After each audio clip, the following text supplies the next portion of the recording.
Hello, everyone. I'm Rachael Nemeth. Welcome to Back to Basics. Today, I'm so excited to explore how service works in recreational sports and really what it takes to operationalize it at scale. Gary Archer is the president and CEO of Let's Play Sports, a leading indoor soccer facility operator with over 19 locations across 9 states. Gary's actually spent 38 years at the company. He started at age 16, worked every role before becoming CEO in 2011, and he's really scaled this family business through corporate ownership rather than franchising. So there's so many parallels between recreational sports and just the broader service space. Gary's Absolutely. the perfect person to talk to. So excited to have him on. Gary, welcome to Back to Basics. Thank you. Thank you for the introduction too. Yeah, you make me sound a lot better than it probably really is. So I do appreciate that always. I doubt that, but well, very excited to have you today. Let's just start with the basics. What is LPS? What is Let's Play Sports? And who's a typical Let's Play Sports customer? Like what are Yeah, they looking for from you? sure. So a couple things I think that are surprising sometimes about what it is that we do. We do indoor soccer, right? So we Yeah. incorporate it under Let's Play Sports, but we really go by Let's Play Soccer is kind of how we push our brand outward. And so a majority of what we do is league play. And then here's a surprising factoid. A lot of times when you say the word soccer, people automatically think youth sports, youth soccer, recreational. And we do that, right? We do that in the summer and we do that in the winter right now because it's inclement weather outside. It's a place for people to go. But 95% of what we do or a big chunk of ours is like adult recreational play, where we're just having adult players come and just every 8 weeks, every 2 months or so, the season will turn. And then there's just, you have a target demographic inside of that, obviously, right? So we have like, there's a youth demographic person that we market to. There is a kind of Hispanic/Latino group that we market to. And then there's kind of everybody else. We have, we have avatars and those types of things, so we have a Hmm. female avatar, a male avatar, a Latino avatar, a youth avatar, parent avatar, you know what I mean? So yeah, but it's mostly for recreational league play. So we don't do restaurants, we don't do snack bars, we don't do any of those pro shops or soccer stores or any of that type of stuff. We stay focused. Tell us a little bit about in recreational sports, what does good customer service look like Yeah. Yeah. in at play? Yeah. Yeah, and I mean, this is something that I think evolves over time too, based on who your customer is, and the modern customer versus say even a customer 10 years ago is probably a little bit different than what we see today. But Mm. the focus for us, especially over the last 5 years or so, has been really to kind of move away from anything that's transactional, like, hey, I need you to sign this piece of paper, or you need to pay me, or any of those transactional things. We're working to push those, to an app, to online, right? So people can, do those things and not necessarily, in a lot of cases, they don't even want to interact with a human being in those. And we're trying to move those things in that direction, so that when the interaction happens, it's relational, right? So we're trying to make the interaction face to face with the customer more and more relational, taking as many of the transactional things away as we possibly can, because I think this is, I'm going to date myself, but if you can remember the show Cheers, right? Like 95% of our customers are norm, right? Like they come back, they're regulars, restaurants, and those people, I don't know what their percentage on regulars is. Ours is much higher, right? Like our retention rate on customers is 80s, 90s, just depending on our location. We're building relationships with these people. Most people play on multiple teams, so we see them multiple times a week. You know what I mean? Mm. So we're kind of involved in their lives. People have gotten married. Our employees have married customers, or customers have married customers. So it's like it's just this. It's just a very, very cool thing that we get to be involved in, and so it's just we're always pushing kind of the relational thing. That's really kind of what we do. So Well, and I think that there's a lot of correlation between that and other service-oriented businesses. I think a yes, lot of people are moving away from transactional sales. And it's interesting that you bring this up around how the customer expects it. It's this funny juxtaposition because it's like people don't want to interact, especially where sometimes they don't yeah, want to talk yeah, to you. But then when they do want to talk to you, they want a genuine, authentic connection. yeah. So we talked a little bit about what that great service looks like, and it sounds like you're injecting technology in really thoughtful ways in order to keep the human connection. But I want to talk about the team that's actually Mhm. delivering that. So Yeah. who actually works at Let's Play Sports, and how does that workforce model shape how you're operating today? Yeah. So the good news, like we talked a little bit about focus, right? So we've Mm, been very good about just kind of hiring that. I think a specialist, I think, is what the term that I've heard is, and so they're really just focused on, hey, they're like I have this when we do an onboarding session, I have this slide that says, okay, get ready, we're going to review your job description, and the job description is just it says get teams, keep teams. That's what you do, right? I Like it's love like so you're like sales and you're recruiting and you're just servicing and making sure those teams are satisfied and happy. So we're able to hire that very specific type of person that's good at those types of things. When we that. screen, obviously we screen for culture. You had talked about like we're looking for people that can be relational, right? They just have it in them to do that. We do supportive training on things like conflict and those kinds of things to help, I guess, refine it. It's there, but like, what's the best way to describe this? Like, I have the experience at something versus I'm talented at that something. So we'll come Mm, across people that are, say, experienced in people management, but they're not talented at it, right? They just tell people what to do. And, they're just rude and those kinds of things. So it's like we're always looking for somebody that's got the talent and we feel like we can always refine that. And so we're always just looking for that specific person. But we look in three areas, right? We're looking for people management. We're looking for somebody who has some sales experience, right? Got to be able to have those conversations. And when I say sales experience, I don't want you to think like, car salesperson. Think somebody who's just a really good communicator and listener, right? They're curious, they ask good questions. That's what we look for. And then the last one is obviously we have to do daily operations. The trains have to run on time. So you got to be fairly organized and those kinds of things. But we support every single one of those with training as well. We're looking for the talent. We can refine that talent with our training. So, how do you spot that in talent? Somebody who's curious and asks good questions. Is it really just coming yeah. down to the interview? Yes, it does come down to the interview, right? So, Mm, and we have very unique interviewing style. So we do a sales interview, basically role practice is one of the things that we do. And it's mm, designed for everybody you can't pass our sales practice, right? Nobody is getting the sale. You can't pass it. And it's less designed you would think it's about seeing how good the person is at having a sales conversation. And that's sort of what it's about. That's 20% of what it's about. But 80% about is what it's about is the conversation we have after that, right? So they don't do so hot in it, right? Then we have conversations and then we're able to say things like, hey, so put yourself on a scale. What do you think? 1 to 10, how did you do? And are they realistic? Like, do they know they did bad, right? mm, 5, 4, Or oh no, I'm a 9 or a 10. Okay. right, And the then, okay, self-awareness. Yeah. yeah. So you kind of get to see that. And then then you ask them follow-up questions like, okay, what could you do if we got to do that over again right now? What would you do to get closer from 9 to 10? What would you do differently? And then you get to see like, do they think about like their performance and think of corrections that they could actually really have changed things, or they just make excuses for things. And then the Hmm. last one of the components that we do just even in the role practice before we get into regular questions that we ask people is we give them feedback on their performance too. So now you're saying, okay, here's something that I noticed, and will they fix it? Now you can watch their body language, you can see how they take, are they defensive, how do they act, because they're acting on their best behavior in the interview, right? So if you get them and you have to give them feedback in real life, now you're going to be able to see how they handle it and those kinds of things as well.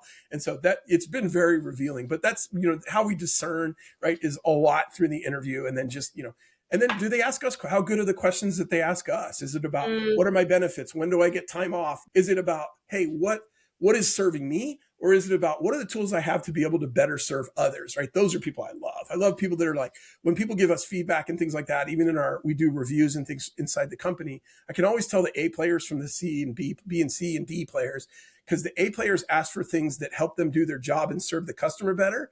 The B, C, and D players ask for stuff that make their lives better, right? Like I want a ping pong totally. table and I want this and I want that, right? But the A players are like, hey, it'd be really cool is if you guys switched the website so it did this, because then the customer would be able to do this faster. Those kinds of things. So yeah, Right, we and can. neither of those are necessarily bad things. It's okay if Mm-mm. someone asks like, "What's my PTO?" Oh But yeah, but I agree. Like, there's something that really comes through as the A player when they're yeah, saying, "I'm actually thinking about the whole picture yeah, and like what I can do to actually be the best at my job." yeah, I love that. So we've talked a little bit about the foundation that you've built, and it's clear that it's giving you a competitive edge. Let's talk a little bit about scale. So in 2010, you acquired facilities in Michigan and Indiana, yeah, essentially doubled your footprint overnight. yeah. What was the hardest part about integrating those new operations into your existing structure? Like, how did you Yeah. think about operational consistency? Yeah, that's that. Oh, that is. We have an argument that goes like this in our company. What's harder, to take a location that's already been built, right? That has customers already, and integrate them into the way you do things operationally, culturally, all of those types of things, or is it actually harder to start from the ground up, right? Like you Mm, start with zero, meaning you have zero customers. You got to go get all the customers, but guess what? The culture and all those things you get to establish. Which one's harder? They're both very difficult ways to play, and I don't know, but I know they're both hard. And when we yeah, what is the integrate, answer? yeah, there is no answer, right? I flip back and forth because it does almost always boil down to the one thing, which is what matters really is the people, right? So when Mm, we integrate with somebody else, unfortunately, we've been doing this since 1986, right? So it's been a minute. And when we integrate with somebody else, what we find is they don't match the standards that we ask, right? So the standards that they are adhering to are way below what we adhere to. We come in, we raise wages and we do those types of things, but we ask for a higher output, right? We're saying, hey, what I typically see a lot of times is it's what can I get, right? Not can I give. And mm, the essence of business is you have to contribute more than what, because there has to be a margin there, right? So the hours I work today have to create more value than I extract from the organization. Otherwise, the mm, organization can't exist. And I see a lot of sure. people people are mostly extracting value, and just trying to get as least done as possible. So going in and trying to deal with that, I've always said, like, I think I always wanted to go in, and I've never had the guts to do it, which is just basically fire everybody and then interview them to rehire them. I've never actually had the guts to do it, but the outcome on every integration we've ever had, every merger, every acquisition has been most people don't make it. Most people don't make Mm, it, but the ones that do are great. And even the one that you discussed, there are two people from that integration. You said, I think we added 5, 6 locations, maybe 8 locations. It was a lot, maybe 10. I think it was 10, maybe we doubled. And so even in that one, we have 2 people left over from the day one when we took that over. There are 2 people left, but those 2 people, their contributions to this organization, 100 times their value. They've contributed 100 times the mm. value they extracted. They've contributed 100 times that, right? So both of those people. So maybe, But that's so interesting to me because, it is unfortunate that there's folks that don't make it. mhm. But to me, what you're saying is that's the leading indicator that service standards and service execution are the competitive Yeah, they are advantage, now. and like the people are the difference. I think that's like the perfect example of Yeah. that. Hmm. Yeah. Before we look ahead, I want to talk. You mentioned training. You talked a little bit We about did. how that's a core part of that integration. Your team recently switched to Opus after using the same training system for over a decade, and I know Let's Play Sports, so it's almost 40 years old now. Hmm. Um, Sure.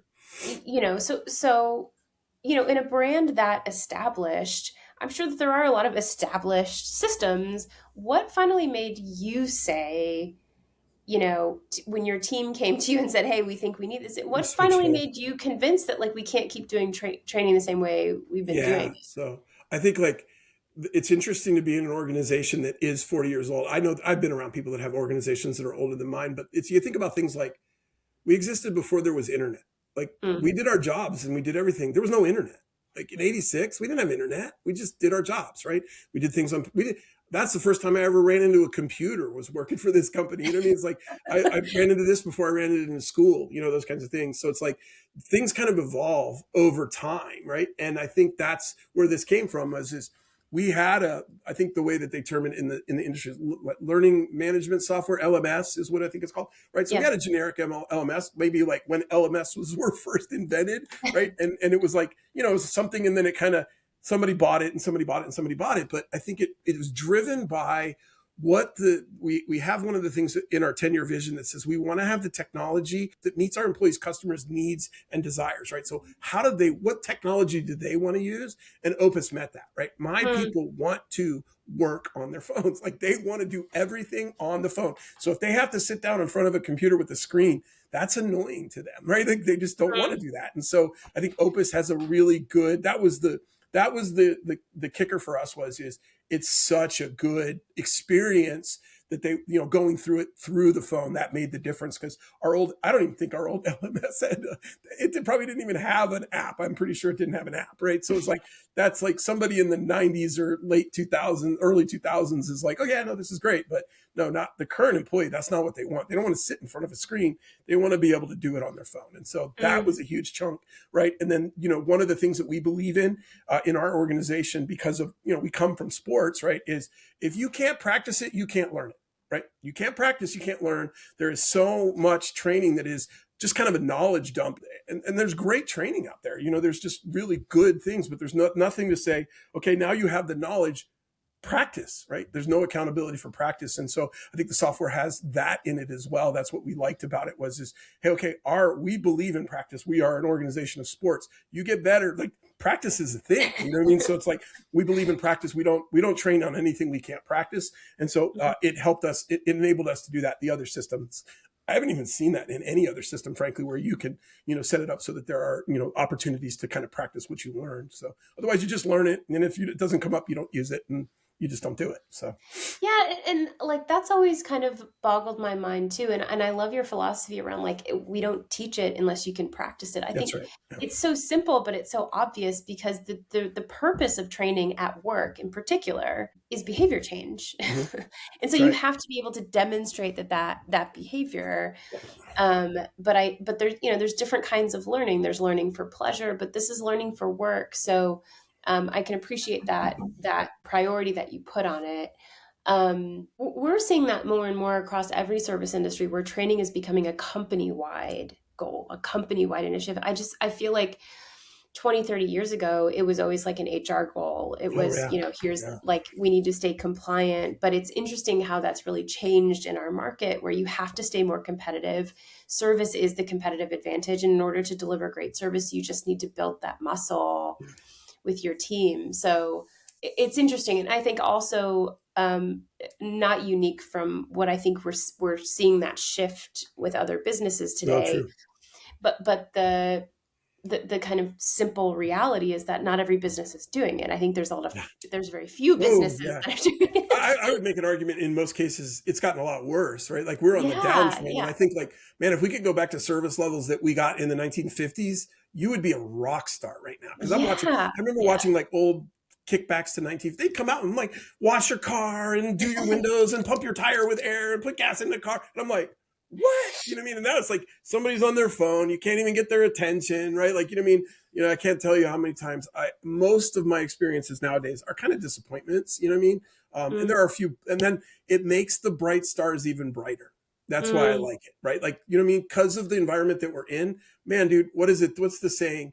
In the land of the blind, the one-eyed man is king, right? So, man, mm. you just be above average on service right now, and you're going to kill it, right? You're Oh going man, to that kill just it. gave me So, chills, but it's so yeah. true and so insightful. I think like the old Danny Meyer, like moving the salt shaker, I picking up love the that guy. napkin from the Yeah. floor. Yeah. Yeah, it's so true. And especially nowadays, I think it makes such a difference. And I think there's some people who say you can't teach that. I think you can. Mm-hmm. Oh, you can.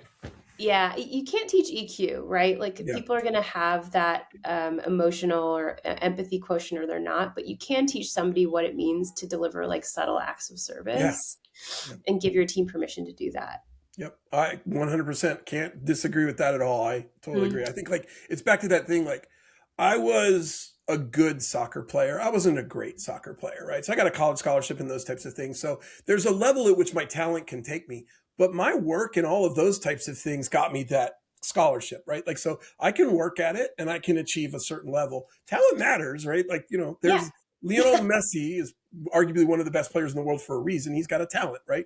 And you can work as hard as you can, and you're never going to reach that height without the talent. So it's kind of combo, right? Talent's in there, man. If you can refine it, if you can find it, you can refine it. But man, you can get above the bar, right? What I Mm, mean? I don't think there's anybody that can meet a level standard. You know what I mean? So it's those ones, the people that excel. It's just like you can see that. So hmm. So uh, you've been here 38 years. You started at 16. I want to talk a little bit about you. Take me back to those early days. Like, what did you learn about the business from the ground level that's really still shaping how you're leading today as CEO? Oh yeah. So I'm a very task oriented leader. Like if we get these things done, we win, right? Those numbers change. If we make back in the day, right? Making phone calls for sales was the thing, right? We make this many phone calls, we're going to win. We do these things, we're going to win, right? Comes from sports, maybe. Whoever has the best fitness in the fourth quarter is going to win the game, kind of thing, right? That's just how that works for us. And so I took that into business. And I was very focused on systems and systemization and those kinds of things, thinking my systems could overcome the people. And I learned that no, the people actually are the key. You need good people and good systems, but if you could only choose one, you got to have good people, right? So I 100%, my heart is in it for training. I'm a fan of Mm, training. I'm a fan of development, but you can overcome bad training with good people. You can't overcome bad people with good training. It's just not possible. Not mm. possible.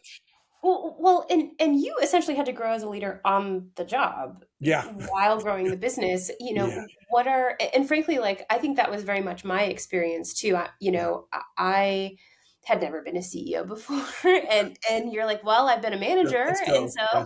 like I'm going to figure this out. Mhm. And that was 10 years ago, but I can relate to that feeling of truly having to learn on the job Mhm. these kind of strategic leadership skills.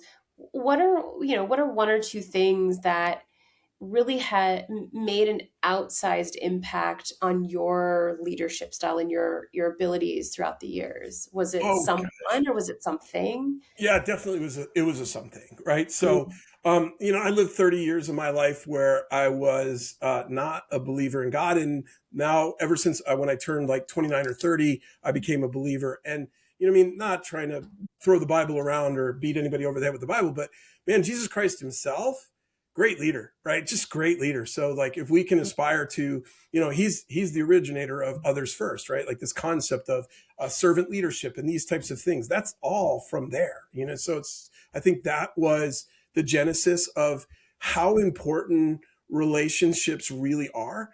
If you believe like me, I believe this isn't it for us, right? There's something that we transcend to.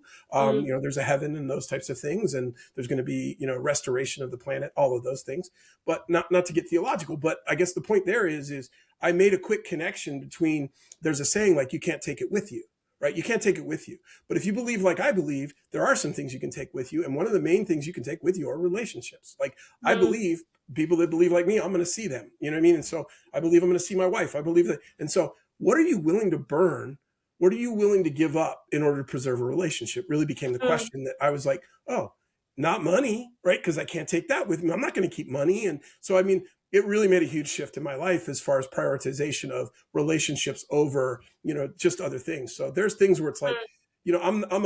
I'm a fan of win-win, right? Like, and in those days, I was even a fan of win-lose, right? Like I like win-lose, but now I'm more of a fan of win-win. And my second choice is lose-win, right? Like I'd rather lose and keep the relationship than, win and lose the relationship. So I think, and that was a significant change in my life. And it changes how I treat others, right? Do unto others kind of thing. And so I think that just kind of naturally flows to, hey, I'm going to treat the employees better. I'm going to look for things that are going to, impact them the way I've been impacted over the years. So I think Mm. that really is the one point in my life that really made the biggest difference in all That's parts. so powerful though, the concept of preserving the relationship over the win. And sometimes the win is the preservation of the relationship. Many Yeah, times it is because it can lead to so much more and reap so much more. We're only in jobs, in the grand scheme of things, temporarily. It's a true. long life. Yeah, And yeah. so, and whether it that changes within the current role that the current company that you're at, or long term, it really comes down to the people you meet and the lessons you learn from them. I love that. There's So, there is documented evidence that ties people's leadership ability, development and leadership to how like future thinking they are, like how far mm, out they can think. You know what I mean? So, daily, you're writing daily tasks and stuff like that. You're probably an employee. You're starting to think weekly. Maybe you're a supervisor. You start thinking in months. Maybe you're a manager, right? You're a CEO. You got to think in years, sometimes yes. decades. Like we have a 10-year plan, you know what I mean? But like, think about what your leadership does when you stretch that out to eternity. Like Mm, it's just another ball game. Like it's a completely other ball game. And when you stretch it out that far, kind of none of our businesses or any of those types of things really matter in that context, right? So it's yeah. interesting when you change the context enough. it really becomes clear, oh, this is the most important thing. That's going to take some thinking longer than a Saturday Yeah, afternoon for yeah, I'm me. telling you. There you go. Well, I do. I tell my kids all the time, and they roll their eyes now. I say it so much, which is I always tell them, "Hey guys, remember, right? Relationships are the currency of heaven." That's what I tell them. Mm. So there you go. I want to look ahead a little bit. Speaking of eternity, so Yeah. you've spent nearly 4 decades building this business.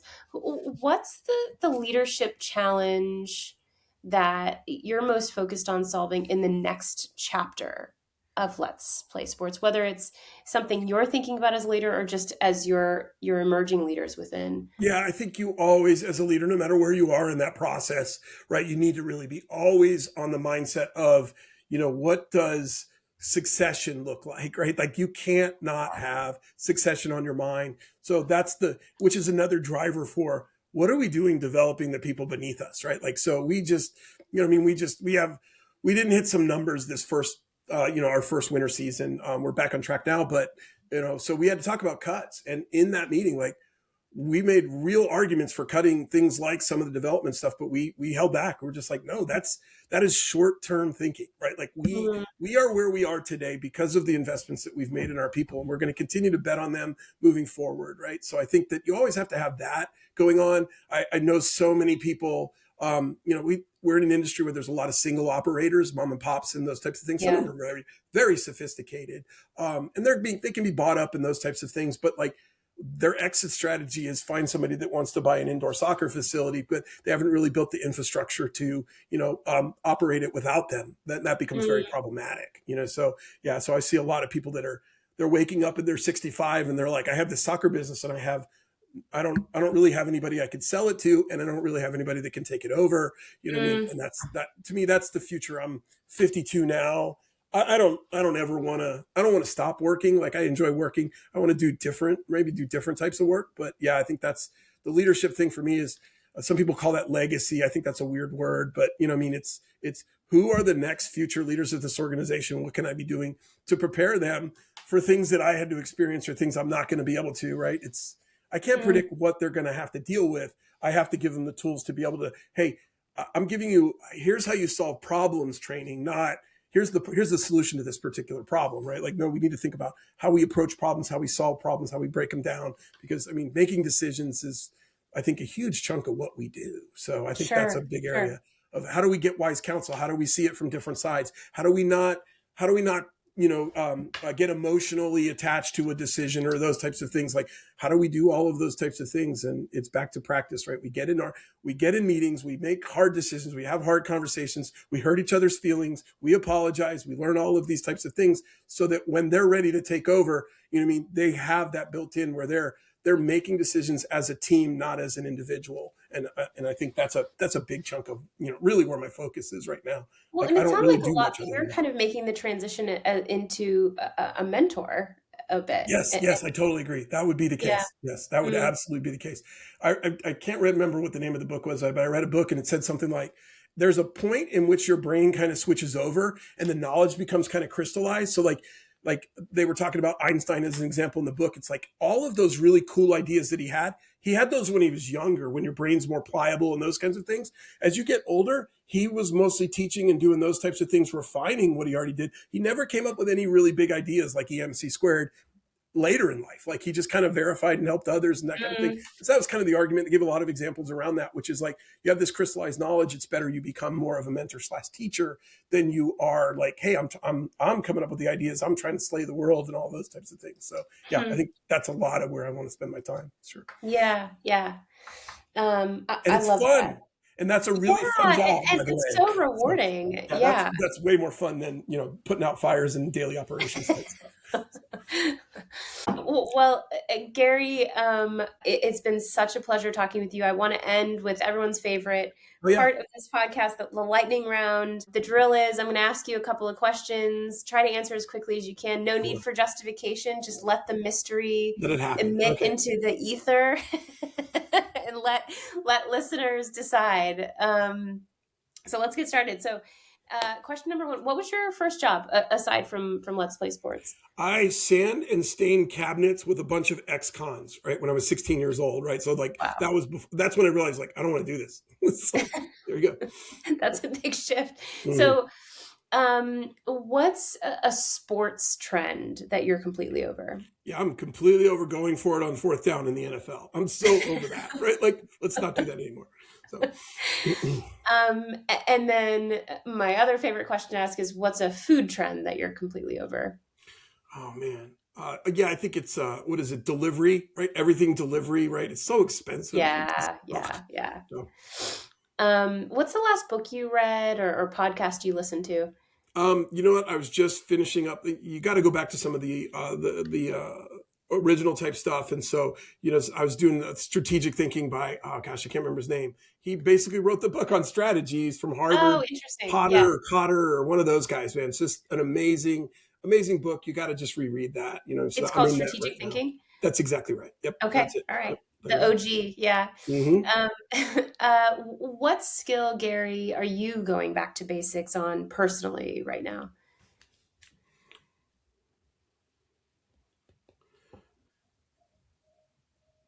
I think like it's this is probably forever. I am Mm, not as good of a listener as I probably should be.